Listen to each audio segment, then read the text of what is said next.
Bab 363, Tungku Dewa Raja Tembaga. Aku bukan anggota sekte manapun, hanya sendiri saja, kata Agam dengan tenang. Keluarga Hippokrates sangat kuat. Akan tetapi, Agam bahkan tidak takut dengan kombinasi keluarga Budiono dan keluarga Viander.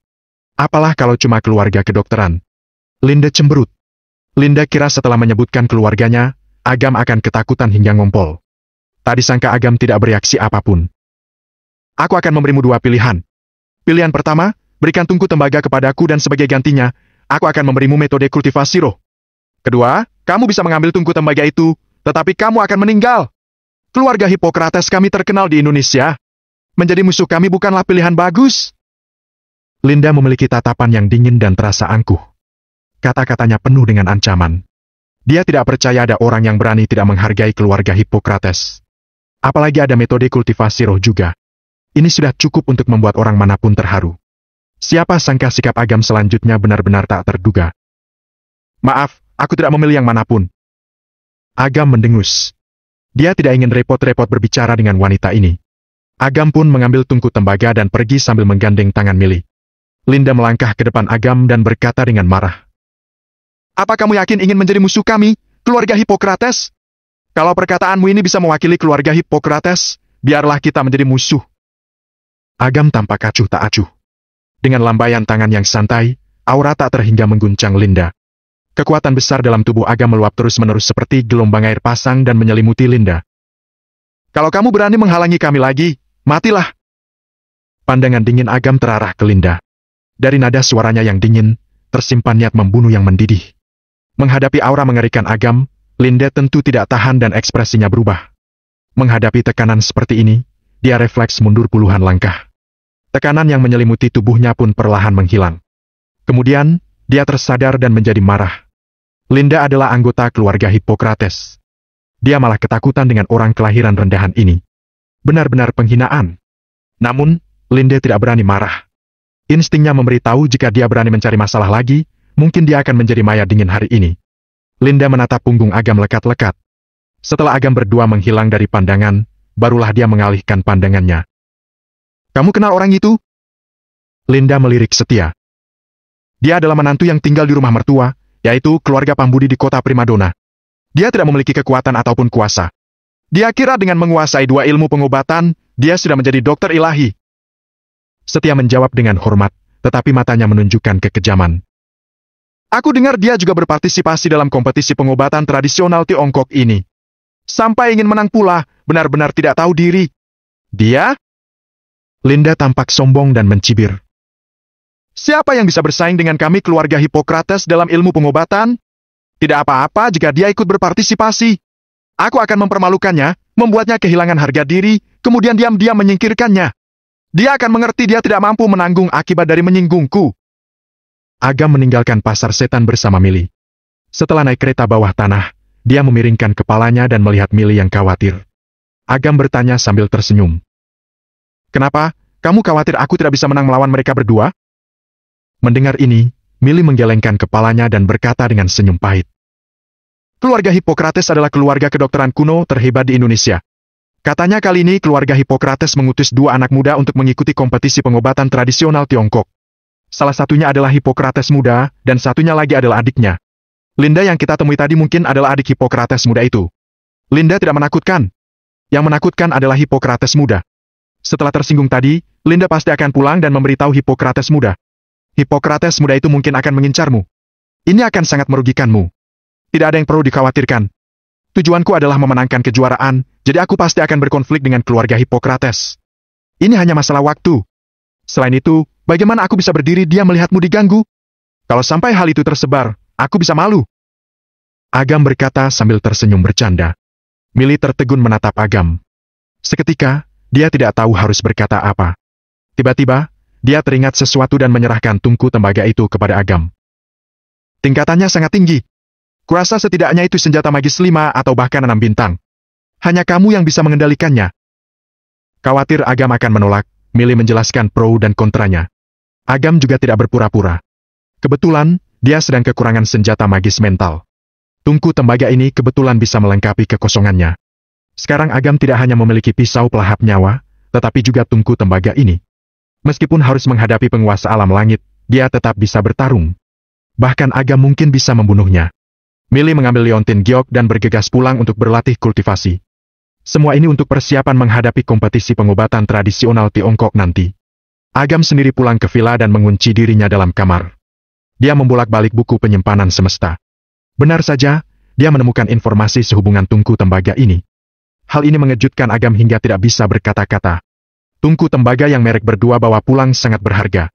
Senjata magis penjaga alam Dewa Gunung Putih, Tungku Dewa Raja. Menurut rumor, Tungku Dewa Raja dapat menampung jumlah tak terhingga dan mengumpulkan jiwa dari 3 alam. Ini adalah senjata magis kuno terbaik. Namun, apa yang dimiliki Agam bukanlah Tungku Dewa Raja yang utuh. Tungku Dewa Raja sangat kuat hingga tidak diterima oleh langit. Ribuan tahun yang lalu, senjata ini disambar oleh 9 petir hitam mematikan dari langit dan terbagi menjadi 3 tungku raja. Tungku Dewa Raja Kayu, Tungku Dewa Raja Tembaga, dan Tungku Dewa Raja Emas. Yang Agam miliki sekarang adalah Tungku Dewa Raja Tembaga. Hanya ketika ketiganya bersatulah, kekuatan sejati Tungku Dewa Raja dapat muncul. Meskipun kekuatannya sudah sangat berkurang, Tungku Dewa Raja Tembaga masih merupakan senjata magis kelas atas. Agam yang memilikinya bertambah kuat hingga mampu melawan penguasa alam langit. Agam tidak menyangka akan seberuntung ini. Pergi ke pasar setan bisa langsung menemukan 2 benda langka. Ketika ada kesempatan, dia harus berterima kasih kepada Mili. Agam mencari di buku penyimpanan semesta dan menemukan cara untuk memiliki Tungku Dewa Raja Tembaga. Dia menggigit jarinya dan meneteskan setetes darah murni ke dalam tungku. Kemudian dia membuat mudra dan mengucapkan mantra. Tungku Dewa Raja Tembaga gemetar pelan. Retakan muncul di permukaannya. Seiring suara ledakan yang teredam, kulit tembaga Tungku Dewa Raja Tembaga pecah. Sinar cemerlang yang memesona terpampang di depan Agam. Manik-manik yang menghiasi permukaan Tungku Dewa Raja Tembaga memancarkan cahaya berkaca. Simbol dan ukiran kuno bersinar di dalamnya. Hal ini memicu riak tak terlihat ke segala arah. Dread! Pisau pelahap nyawa bergetar ringan mengungkapkan niat bertempurnya yang kuat. Tekanan senjata magis dari kelas yang sama membuat pisau pelahap nyawa menjadi ganas. Niat Agam bergerak dan mendesak kekuatan pahala untuk menekan pisau pelahap nyawa. Jika tidak, mereka berdua akan bertarung dan Agam sendiri pasti akan terpengaruh. Seiring pisau pelahap nyawa menjadi tenang, Tungku Dewa Raja Tembaga juga menarik kembali auranya. Ambil! Melihat waktunya sudah matang, Agam mengeluarkan suara berbisik. Tungku Dewa Raja Tembaga berubah menjadi aliran cahaya yang menembus masuk ke dahi Agam. Setelah masuk ke lautan kesadarannya, Tungku Dewa Raja Tembaga memancarkan cahaya kemilau. Kemudian, dia berubah menjadi pilar cahaya dan menyerang dengan dahsyat ingin menghancurkan. Tubuh Agam bergetar. Serangan Tungku Dewa Raja Tembaga sangat kuat. Setiap pilar cahaya meledak di dalam lautan kesadarannya, seperti peluru yang menembak jiwa hingga tembus. Lautan kesadaran Agam diambang kehancuran. Agam mengerutkan keningnya dan menahan rasa sakit di hatinya. Dia cepat-cepat membisikkan mantra. Muncul lapisan cahaya di lautan kesadaran Agam. Lapisan ini seolah ingin mengurung Tungku Dewa Raja Tembaga. Sayangnya, kekuatan Tungku Dewa Raja Tembaga terlalu kuat. Layar cahaya yang baru saja terbentuk diterobos dan dihancurkan oleh pilar cahaya yang ditembakkan Tungku Dewa Raja Tembaga. Agam tidak kenal lelah memadatkan lapisan cahaya lagi dan lagi. Entah berapa lama waktu telah berlalu, aura Tungku Dewa Raja Tembaga makin lemah. Lapisan cahaya yang terbentuk juga makin tebal. Akhirnya, Agam berhasil memanfaatkan kesempatan dan membungkus lapisan cahaya di sekitar Tungku Dewa Raja Tembaga secara menyeluruh. Bahkan dia berhasil mencetak tanda jiwa di manik-manik. Tungku Dewa Raja Tembaga bergetar pelan, seolah-olah ingin melakukan perlawanan terakhir. Sayangnya, Agam menguasai mantra dan memegang sumber kehidupan Tungku Dewa Raja Tembaga. Sekuat apapun dia melawan, Agam berhasil menanamkan tanda di tungku. Bab 364, Undangan Pribadi. Setelah mengakhiri semua ini, Agam membubarkan lapisan cahaya. Tungku Dewa Raja Tembaga memanjang hingga sekitar 33 meter. Dia melayang di atas lautan kesadaran dan memancarkan gelombang-gelombang gemerlapan. Esensi langit dan bumi masuk lewat dahi Agam dan terus-menerus mengisi tungku. Di bawah kendali pikiran Agam, energi ini kembali dimakan. Secara bertahap, energi memperbaiki lautan kesadaran yang rusak dan mengisinya dengan serapan energi. Setelah lautan kesadaran dipenuhi energi esensi, frekuensi penyerapan dan memakan energi ini menurun secara bertahap. Dengan kekuatan Agam saat ini, dia masih belum bisa mengikuti kecepatan penyerapan energi Tungku Dewa Raja Tembaga. Akan tetapi, dengan adanya Tungku Dewa Raja Tembaga, Agam memiliki senjata magis yang terus memelihara lautan kesadarannya dan meningkatkan kekuatan spiritualnya. Ini puluhan kali lebih cepat dari kecepatan peningkatan kekuatan beberapa metode kultivasi serangan mental. Selain itu, tungku Dewa Raja Tembaga ini dapat menyimpan energi esensi. Ketika energi spiritualnya habis, Agam dapat menggunakannya sesuka hati. Ini akan memiliki efek ajaib saat bertarung dengan kekuatan spiritual maupun pengobatan jarum. Dengan adanya penjagaan dari tungku Dewa Raja Tembaga, lautan kesadaran Agam tidak akan bisa dihancurkan. Agam mengeluarkan hembusan napas keruh dan kembali ke dunia nyata. Dia melirik waktu, ternyata baru setengah jam berlalu. Sekujur tubuh Agam basah oleh keringat. Dia pun melepas pakaiannya dan mandi. Saat dia kembali, ada panggilan tak terjawab dari Dennis. Pak Agam, ada hal besar terjadi. Aku menyogok beberapa orang dan mendapatkan berita internal keluarga Pambudi. Nyonya Miati keluarga Pambudi tidak mematuhi janjinya. Sebaliknya, dia merebut kuasa Citra dan mendesaknya keluar lingkaran kuasa. Sekarang kita tidak lagi bekerja sama dengan Nona Citra, tapi dengan keluarga Pambudi. Aku sudah menebaknya. Agam telah banyak belajar tentang keluarga Pambudi. Dia sudah terbiasa dengan kelakuan mereka yang tidak tahu malu. Pak Agam, apa yang harus aku lakukan selanjutnya? Apa aku harus langsung membatalkan kerja sama dengan keluarga Pambudi?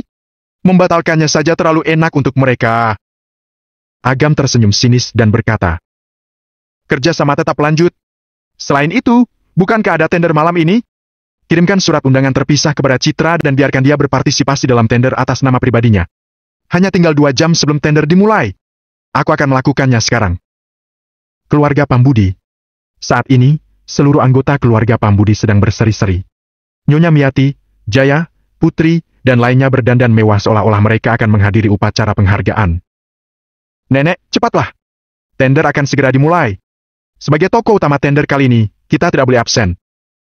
Laila mengenakan gaun Hermes sosialita yang tidak rela dia kenakan sehari-hari. Gaun itu bertatahkan mutiara dan berlian. Biaya pembuatan satu gaun ini setidaknya 2 miliar lebih. Pakaian mewah top semacam ini biasanya hanya sekali pakai dan dibuang setelahnya. Dulu, tidak ada uang untuk memakai baju seperti ini, tetapi setelah ini semua akan berbeda. Nyonya Miati mengakui jasa Laila paling besar dalam memenangkan tambang emas Gunung Cayan.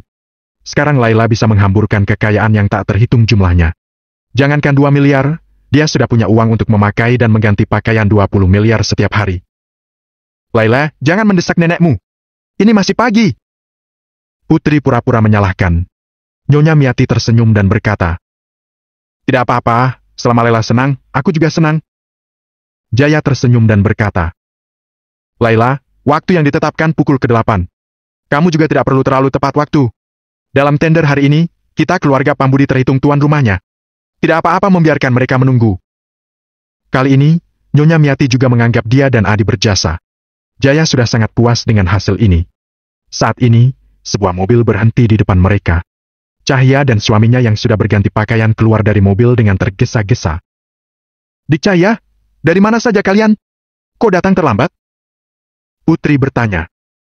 Ah, jangan ditanya, deh. Aku pergi ke pasar setan bersama Hardi ingin mencari beberapa hadiah. Aku tidak mengira akan bertemu dengan pecundang itu. Pecundang yang mana? Agam? Siapa lagi kalau bukan dia? Dia melihat aku menemukan barang bagus dan merebutnya. Bayangkanlah, bagaimana bisa ada orang yang tidak tahu malu seperti itu? Cahya berkata dengan kesal. Ah, Cahya, kamu itu sudah lama mengenal pecundang. Masa masih belum tahu kelakuan dia? Nanti, kamu akan punya tambang emas. Kamu dapat membeli apapun yang kamu inginkan. Mengapa kamu harus perhitungan dengannya? Aku pulang duluan hanya karena ada urusan malam ini. Kalau tidak, aku pasti akan tinggal dan membereskannya baik-baik. Cahya berkata dengan galak. Bu, apa ibu dan ayah bertemu Agam? Citra baru saja memarkir mobil dan datang bertanya. Untuk apa tanya-tanya dia? Memangnya tidak takut sial? Cahya berwajah masam dan mengubah topik pembicaraan. Kamu dan Fajar akan segera bertunangan. Jangan keluar lagi akhir-akhir ini dan fokuslah pada persiapan pertunangan. Kamu dengar aku? Ibumu benar. Menurutku, seharusnya sejak awal, kamu tidak mengambil alih urusan tambang emas Gunung Cayan. Kamu membuang begitu banyak waktu, tetapi akhirnya putriku yang menyelesaikannya, kan? Putri berkata dengan bangga. Citra hanya diam. Citra sadar kuasanya telah direbut oleh keluarga Pambudi. Dia juga tahu keluarganya tidak ingin dia sibuk dengan pekerjaannya. Mereka hanya ingin Citra mengikuti keinginan mereka melayani Fajar dan menjadi sapi perah mereka. Citra tahu semua ini. Namun, dia tidak bisa melawan. Seluruh bakat dan kepintaran apapun hanyalah bahan tertawaan di depan kuasa uang yang absolut. Kecuali seseorang bisa membantunya. Akan tetapi, siapa yang bisa membantunya? Siapa yang bersedia membantunya? Citra mentertawakan dirinya sendiri.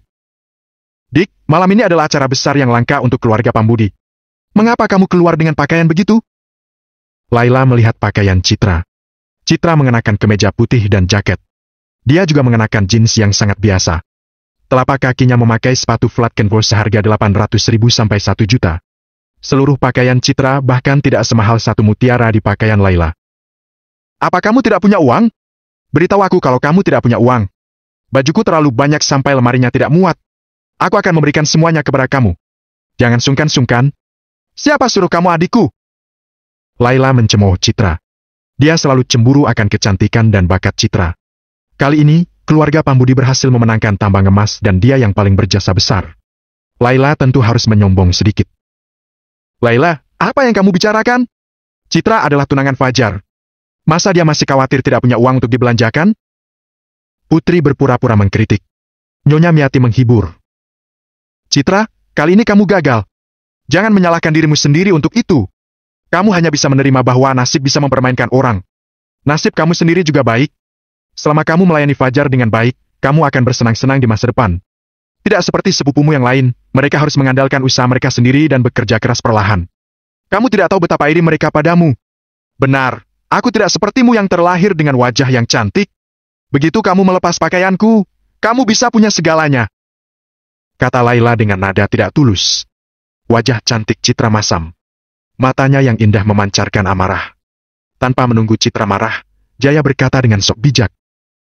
Meskipun apa yang kamu katakan benar, cara kamu mengungkapkannya tidak cermat. Citra, kali ini usaha sepupumu jauh lebih banyak dari apa yang telah kamu lihat. Jasa terbesar kali ini memang miliknya. Laila berkata mencibir. Kamu ini lebih baik tinggal di rumah dan layani Fajar dengan baik. Ini akan lebih baik daripada melakukan apapun. Menghadapi serangan berkelompok para kerabat, Citra tidak berdaya dan hanya bisa memilih diam. Melihat para kerabat berdandan dan berseri-seri, dia tidak bisa menahan senyum pahit. Upayanya selama ini akhirnya sia-sia saja. Tiba-tiba, ponselnya berdering. Nyonya Miati, Putri, Jaya, dan lainnya refleks berhenti dan berbalik untuk menatap Citra. Laila menjulurkan kepalanya dan tersenyum. Oh, itu telepon dari Pak Denis Junaidi. Aku tebak dia pasti menelepon untuk menghiburmu. Bagaimanapun, kamu anggota keluarga Pambudi. Jadi dia harus menunjukkan sedikit usaha untuk menghiburmu. Bab 365, menunggu dipermalukan. Citra menghela napas dan menjawab telepon. Nona Citra, apa kabar? Tawa hangat Denis datang dari ponsel. Lumayan baik, Pak Denis. Apa yang bisa saya bantu untuk Anda? Citra bertanya dengan senyum yang dipaksakan. Aku dengar penanggung jawabnya diganti? Ya, Laila dan lainnya sangat baik. Mereka tidak akan mengecewakan Anda. Hah? Cukup disayangkan. Denis menghela napas. Lihatlah, sudah kubilang dia menelepon untuk menghibur. Laila mencibir. Nyonya Miati dan lainnya pun kehilangan minat. Mereka bersiap naik mobil. Namun, percakapan setelah itu membuat mereka tidak tahan. Omong-omong, aku masih memiliki beberapa kuota kosong. Kamu ikutlah bergabung dengan kami. Denis tertawa kecil. Apa? Denis mengundang Citra secara khusus untuk menghadiri tender. Senyum di wajah Laila menjadi kaku dan semua orang tercengang. Laila tidak tahan dan berkata, Pak Denis, Citra adalah anggota keluarga kami, keluarga Pambudi. Kamu tidak perlu memberinya kuota lagi. Oh, Nona Citra memang anggota keluarga kalian, keluarga Pambudi. Lalu kenapa kamu malah tidak senang? Denis mendengus. Mana mungkin tidak senang? Citra adalah adik sepupu saya. Saya senang dia mendapat kepercayaan Anda. Tentu saja saya senang. Laila memaksa tersenyum. Namun, wajah tersenyumnya lebih jelek daripada wajah menangis. Padahal Laila ingin menggunakan kesempatan ini untuk menekan Citra. Siapa sangka Citra bisa seberuntung ini dan disukai oleh Denis. Bahkan sampai diundang secara khusus untuk menghadiri tender. Pak Denis, apa Anda mengundang saya untuk datang ke tender bersama-sama atas nama pribadi saya? Tentu saja, aku cukup yakin dengan kemampuanmu. Kalau ada kesempatan, tak menutup kemungkinan kamu bisa menjadi partnerku. Setelah jeda, Denis bercanda. Mengapa? Apa Nona Citra tidak suka dengan perusahaan kecilku? Anda jangan bercanda. Saya akan datang tepat waktu malam ini. Kata Citra sambil menahan kegembiraannya. Oke, nanti aku minta orang mengirim undangannya ke email kamu. Setelah telepon terputus, suasana di pintu rumah keluarga Pambudi menjadi sunyi senyap. Citra, Apa hubunganmu dengan Pak Dennis? Bagaimana dia bisa begitu menyukaimu? Jangan-jangan kamu menipu kami dan Fajar diam-diam punya hubungan rahasia dengannya, ya? Laila berkata dengan iri. Dia selalu cemburu akan hidup baik Citra. Dia bisa menarik perhatian anak keluarga super kaya seperti Fajar. Sejak bertemu Dennis, Laila sudah ingin memanfaatkan tambang emas sebagai kesempatan untuk lebih dekat dengan Dennis. Jika Dennis bisa menyukainya, masa depan Laila akan lebih nyaman daripada Citra. Bagaimanapun, latar belakang Fajar memang sangat kuat. Namun, dengan begitu banyak saudara perempuan dan laki-laki dalam keluarga Budi Ono, Fajar tidak akan memiliki banyak uang. Dennis berbeda. Aset di tangan Dennis adalah miliknya pribadi. Setelah Dennis meninggal, harta hampir ratusan triliun itu akan menjadi milik Laila. Akan tetapi, dia tidak menyangka setelah berusaha begitu keras, hubungannya dengan Dennis kalah dengan Citra. Ini membuatnya cemburu hingga ekspresinya jelek. Laila, omong kosong apa yang kamu bicarakan? Semua ini hanya hubungan bisnis. Ini tidak serumit yang kamu pikirkan. Cahya buru-buru berkata. Sudah, ini sudah larut. Ayo cepat pergi. Nyonya Miati menenangkan suasana. Semua orang naik mobil satu demi satu bersama pemikiran mereka masing-masing. Cahya dan Hardi masuk ke mobil lain. Di dalam mobil, melihat Laila tertekan, Putri tersenyum dan berkata, Putriku, kamu tidak berpikir Pak Dennis menyukai Citra, kan? Mana mungkin? Pak Dennis punya aset ratusan triliun. Bagaimana mungkin dia menyukai wanita bekas? Laila mengejek. Baguslah kamu bisa berpikir seperti itu. Putriku tidak kalah dengan wanita itu. Setelah jeda, Putri berkata dengan wajah kejam. Menurutku, Citra ini sangat jahat. Dari luar, dia tampak polos dan tidak berbahaya. Diam-diam, entah berapa banyak hal jahat yang telah dia lakukan. Kalau tidak, Pak Dennis tidak akan menelpon untuk mengundangnya secara pribadi. Dia itu melihat hasil kerjanya gagal, makanya tidak senang. Jadi dia diam-diam menghubungi Pak Dennis dan mengatakan hal-hal buruk tentang keluarga kita. Fajar tidak ada di sini. Kita sekeluarga dapat berbicara secara terbuka. Citra itu tidak biasa. Wataknya kacau dan cara-caranya kejam. Laila menjelek-jelekkan di belakang. Dia memanfaatkan kesempatan Cahya dan Hardi di mobil lain untuk memfitnah mereka di depan anggota keluarga Pambudi lainnya. Nak, kamu jangan pikirkan hal ini. Tidak ada yang bisa mengambil apa yang seharusnya milik kita. Jaya berkata sambil tertawa. Adi ikut menyetujui. Apa yang ayah katakan masuk akal. Menurutku, Dennis hanya memberi Citra kuota karena Tuan Fajar. Dia memberikan undangan tender sebenarnya hanya untuk mengasihani dan sengaja membuat Citra berterima kasih padanya. Benarkah? Laila tidak bisa menyembunyikan kegembiraannya. Aku sudah mendengar beritanya. Tambang emas Gunung Cayan telah berganti pemilik. Pemilik sebenarnya bukan lagi Dennis. Aku tahu hal ini, tapi bagaimana kamu bisa yakin Dennis sengaja agar Citra berterima kasih padanya? Kamu pikirlah. Dennis bukan satu-satunya pihak yang bisa membuat keputusan atas proyek sebesar tambang emas Gunung Cayan. Memilih rekan kerjasama tentu harus sangat berhati-hati. Apa yang dimiliki Citra? Dia bahkan tidak punya 200 miliar di tangannya. Bagaimana mungkin dia bisa memenangkan lelang?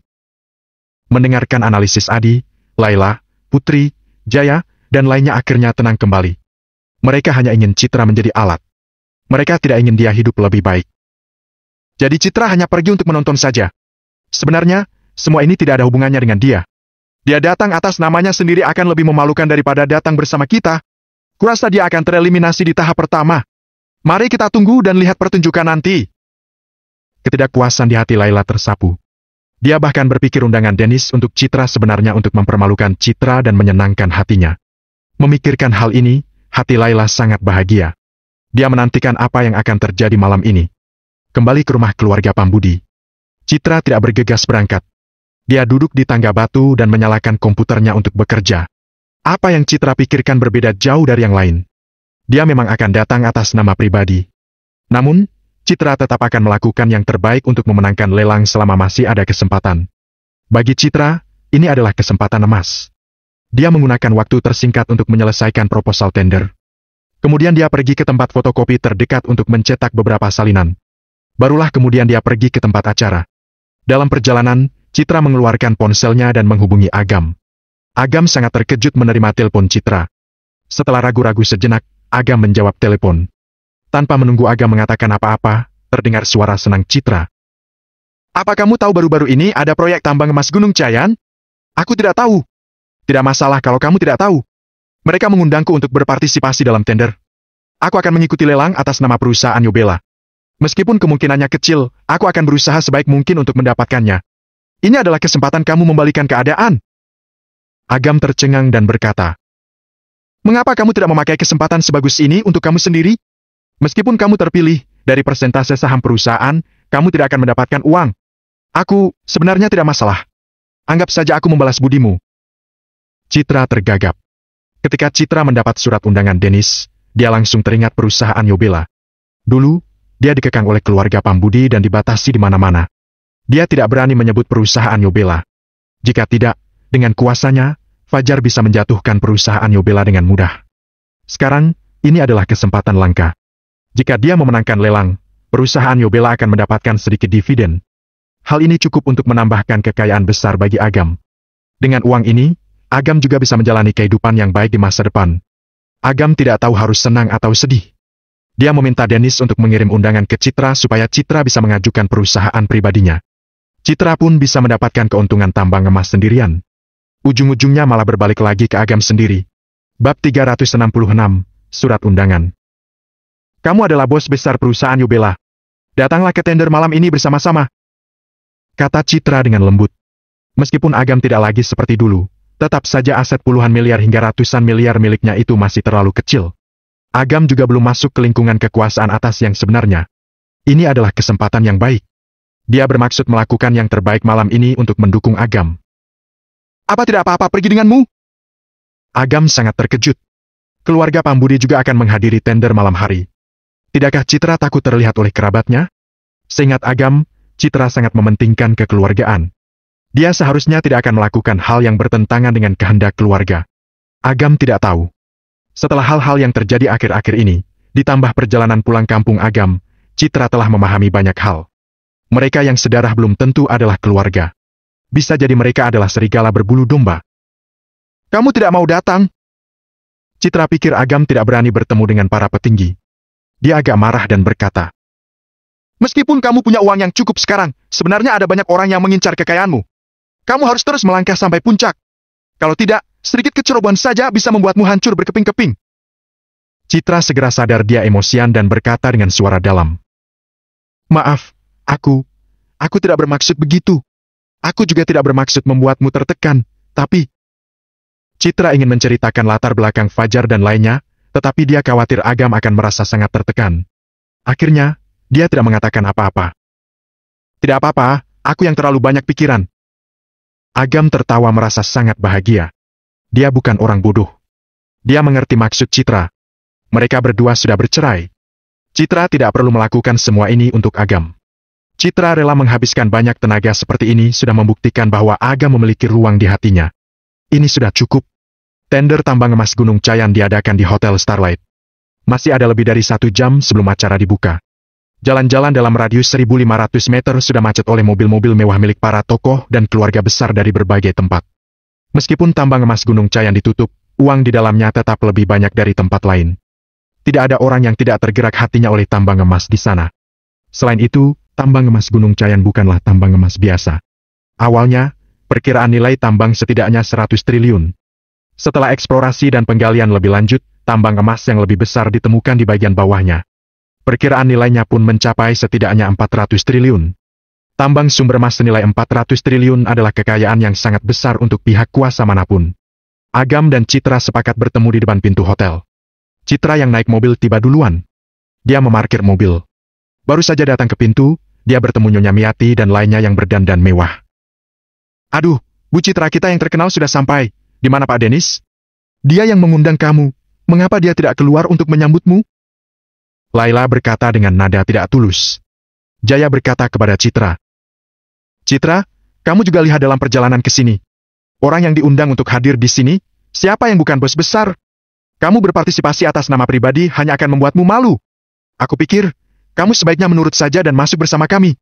Kalau tidak, tidak ada yang akan menghiraukanmu setelah masuk. Kalau kamu mendapat tempat duduk di sudut, kamu akan mempermalukan kita keluarga Pambudi." Citra menarik napas dalam-dalam dan berkata dengan tenang, "Hari ini, aku tidak hadir sebagai anggota keluarga Pambudi, tetapi penanggung jawab perusahaan Yobela. Apapun hasilnya, aku bisa menerimanya. Kalaupun aku diacuhkan, itu tetap lebih baik daripada dijadikan alat oleh kalian." Ekspresi Nyonya Miati, Jaya, dan lainnya sedikit berubah. Mereka memang memanfaatkan Citra seperti alat.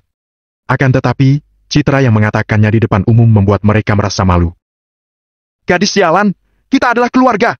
Semua ini demi kebaikanmu sendiri. Apa kami akan mencelakaimu? Cahya berkata dengan cemas. Dia tidak peduli siapa yang mendapat kredit jasa. Selama dia mendapat banyak uang untuk dibelanjakan, dia akan puas. Apakah Citra telah dimanfaatkan atau tidak, itu bukan hal untuk dia pertimbangkan. Selain itu, sekalipun memang dimanfaatkan, memangnya kenapa? Tidak apa-apa selama dapat uang, bukan? Anak mencari uang memang untuk dipakai berbakti ke orang tua, bukan? Nyonya Miati berkata dengan nada dingin. Citra, aku tahu kamu tidak senang, tetapi kamu memang kalah dari kakak sepupu dan saudara iparmu. Kamu harus menerima kenyataan ini. Laila melangkah maju dan menepuk punggung Nyonya Miati. Dia tersenyum dan berkata, Nenek, hari ini adalah hari besar. Nenek tidak perlu marah akan masalah sekecil ini. Wajar kalau Citra tidak senang dalam hatinya. Dia tidak suka melihat aku senang, aku juga tidak menyalahkannya. Bagaimanapun, aku seorang kakak perempuannya, jadi aku masih bisa menerima semua ini. Tangan Citra gemetar saking marahnya. Jelas-jelas Laila yang telah merebut hasil kerja kerasnya. Citra belum mengatakan apa-apa, Laila sudah memfitnahnya dalam beberapa kata saja. Malah dia yang menjadi penjahat. Ayo pergi! Keluarga Pambudi berjalan ke pintu masuk hotel dan dihentikan oleh pelayan. Matamu buta ya? Apa kamu tahu siapa aku? Beraninya kamu menghentikan aku? Kamu tidak menginginkan pekerjaan kamu lagi? Laila berkata tajam. Silakan tunjukkan surat undangan, kata pelayan. Buka matamu lebar-lebar dan lihat baik-baik siapa yang kamu hentikan. Laila melemparkan surat undangan berlapis emas yang sangat indah. Di atasnya, ada cap dengan segel resmi eksklusif Air Naga Langit. Semua orang yang melihatnya berseru kagum. Surat undangan dicap dengan segel resmi membuktikan mereka telah terpilih. Ini artinya mereka memiliki hak untuk masuk ke jajaran hartawan puluhan triliun bahkan ratusan triliun. Mendapat pandangan iri semua orang, anggota keluarga Pambudi tampak bangga. Tubuh mereka seolah-olah disinari lampu sorot dan menjadi fokus semua orang. Pelayan tidak berani bersikap tidak sopan. Dia buru-buru minggir dan membungkuk. Silakan. Suasana hatiku sedang baik hari ini, aku tidak akan mempermasalahkan sikapmu. Lain kali, pakai matamu dan baca situasi. Kalau tidak, aku bisa membuatmu tidak bisa hidup di Provinsi S lagi. Laila merebut kembali surat undangan dengan satu tangan. Dia mengangkat kepalanya lebih tinggi, ingin memandang orang lain lebih rendah. Bu, aku akan memapa Anda masuk dulu. Jaya membantu Nyonya Miati masuk. Putri buru-buru mengikuti untuk membantu di sisi lain. Laila bersiap untuk masuk ketika dia melihat Citra datang sambil membawa ponselnya. Citra bersiap menunjukkan surat undangan elektronik kepada pelayan. Citra ingin masuk terlebih dahulu untuk membiasakan diri dengan lingkungan. Nanti, dia bisa membawa Agam masuk. Bukankah kamu bilang Pak Dennis sangat memandang penting kamu? Mengapa dia cuma mengirim surat undangan elektronik untuk membodohimu? Laila tampak mencemooh. Citra tampak acuh tak acuh, pura-pura tidak dengar. Ekspresi Laila berubah kejam. Dalam hatinya timbul niat buruk. Sebelum pelayan sempat memeriksa, Laila melangkah maju dan merebut ponsel itu. Apa yang sedang kamu lakukan? Citra marah dan ingin merebut kembali ponselnya. Pelit sekali, sih. Memangnya aku tidak boleh lihat-lihat? Laila mendorong Citra sambil mengangkat ponselnya. Tiba-tiba, dia sengaja melepas genggamannya. Ponsel itu jatuh ke lantai beton. Layarnya langsung pecah. Aduh, ponselnya jatuh. Bantu aku mencarinya. Laila berpura-pura menunduk mencari ponsel dan sengaja menendangnya. Citra memungut ponselnya. Layar ponsel itu gelap dan rusak total. Kasih aku lihat saja mengapa, sih. Harus banget merebutnya. Sekarang rusak kan?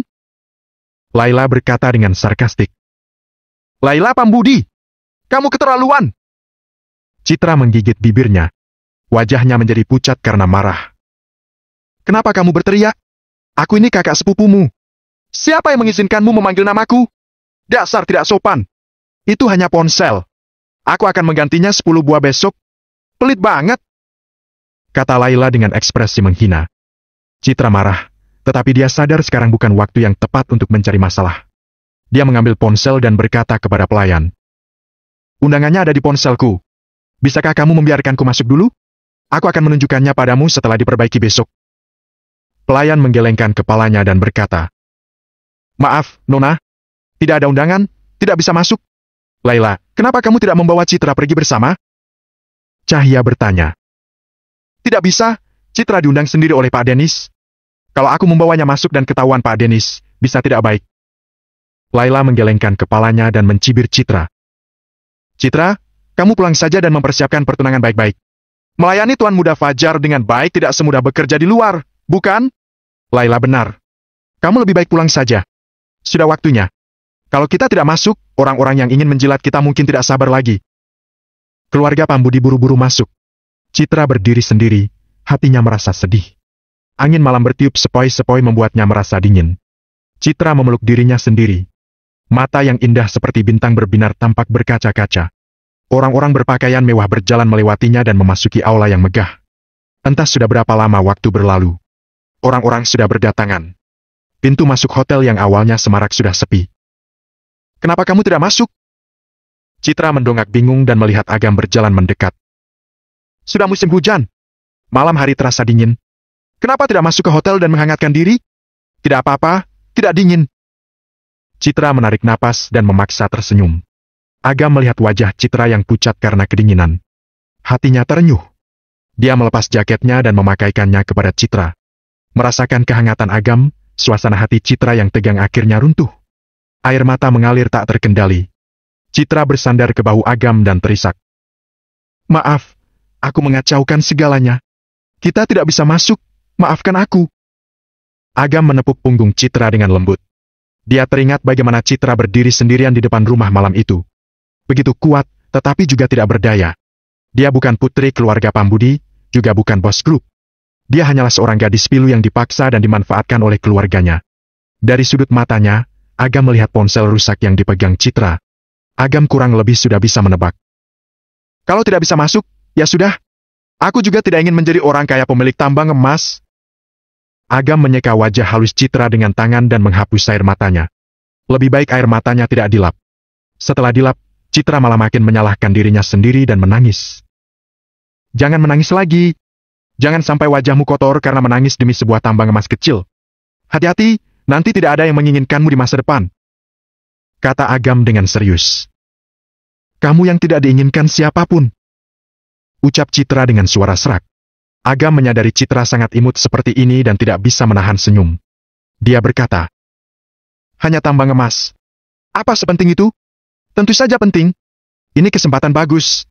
Mendapatkan sebagian kecil tambang saja akan meringankan perjuangan hidupmu selama beberapa dekade. Tapi, aku mengacaukan semuanya. Citra menggigit bibirnya dan merasa sangat menyesal. Baiklah, karena kamu ingin masuk, aku akan membawamu masuk. Agam tersenyum, auranya tiba-tiba berubah. Setelah berbicara, Agam membawa Citra yang belum sadar ke depan pelayan. Pelayan mengulurkan tangan dan berkata, Pak, tolong tunjukkan surat undangannya. Citra langsung gugup dan memegang tangan Agam sekuat tenaga. Denis adalah bawahanku. Seharusnya aku tidak memerlukannya, kan? Pak Denis adalah bawahan Anda? Anda bercanda. Apa Anda punya bukti? Tentu saja. Agam tersenyum dan menyerahkan sebuah token pada pelayan itu. Ini adalah token bangsawan yang diberikan Denis pada Agam. Dengan token ini, dia bisa duduk di kursi nomor pertama. Sebelumnya, pelayan ini telah dilatih secara profesional dan diberitahu. Tentu saja dia mengenali benda ini. Seketika dia terkejut dan buru-buru mengembalikan token itu ke Agam. Dia membungkuk dalam-dalam dan berkata, Maaf Pak, saya ceroboh. Anda silakan masuk. Agam mengangguk dan menarik Citra yang kebingungan ke dalam hotel. Saat lampu hotel menyinarinya, barulah Citra tersadar. Dia bertanya dengan suara rendah. Mengapa dia membiarkanmu masuk? Denis adalah bawahanku. Tentu saja dia akan membiarkanku masuk. Agam tertawa. Omong kosong, aku tidak percaya. Citra berkata dengan kesal. Cepat katakan yang sebenarnya. Agam pasrah. Dia tahu identitasnya terlalu mengejutkan. Semua orang dengan IQ normal tidak akan percaya dengan mudah. Baiklah, tadi aku bicara omong kosong. Aku membeli token itu dengan harga 19.800 di pinggir jalan. Kamu berani sekali. Memangnya kamu tidak takut ketahuan? Seorang pelayan tidak akan tahu sebanyak itu. Dia juga tidak mungkin menemui Denis untuk memastikannya. Aku tidak mengira kamu cukup pandai berbohong. Aku kira tadi semuanya benar. Citra memutar matanya pada Agam. Dia melirik ke belakang dengan perasaan bersalah. Citra menarik Agam dan berkata, Ayo pergi sebelum dia menyadarinya. Kalau kita tertangkap, malu sekali. Melihat Citra bagaikan anak kecil yang diam-diam melakukan hal buruk, Agam tersenyum dan membiarkan Citra menariknya. Lobi hotel sangat mewah. Berbagai macam orang, berbagai jenis dandanan. Gelas-gelas bersulang di tengah kepentingan dan kemunafikan. Untuk sementara waktu, Citra pergi mencari orang untuk memberikan proposal tender kepada Dennis. Agam tidak menyukai acara seperti ini. Dia pun mencari tempat terpencil dan duduk. Anak muda, di mana kamu bekerja? Seorang pria paruh baya duduk di sampingnya dan bertanya sambil tersenyum. Meskipun pakaian Agam terlihat biasa, orang yang dapat hadir di acara seperti ini jelas tidak akan biasa.